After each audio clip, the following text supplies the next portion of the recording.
Tungod sa gisulti ni Mary, ingon ang Ginoo, man ninyo siya gilubong. Kaya ang statement ni Mary, even now, tungod atong pulo nga Bisan karon, ingon ang Ginoo, asa man dapita dang gilubong niyo sa Lazaro? Ingon ditong usa, Ginoo, murag baho-baho na ron siya ba? Upat na gud ka adlaw. May untag natoy formalin. Wa ra ba to gibalsamar? Murag baho na gyud. Bisag unsa pa kakabaho sa imong pagkatao. Way sapayan kon mo lihok ang Ginoo. Isag unsa pa kadugta ang imong integridad.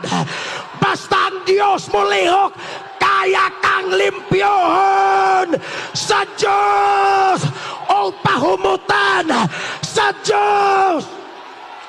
Ang sepulcher gipahalupan og dakong bato.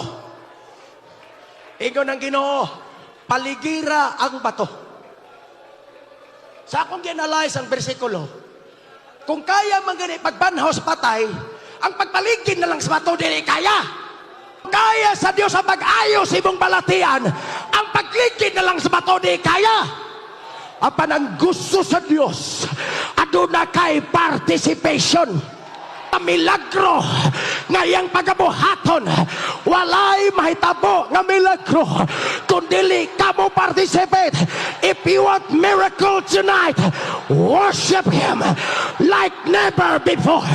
If you want deliverance, worship Him like never before. If you want breakthrough in your career, in your life, worship Him like never before.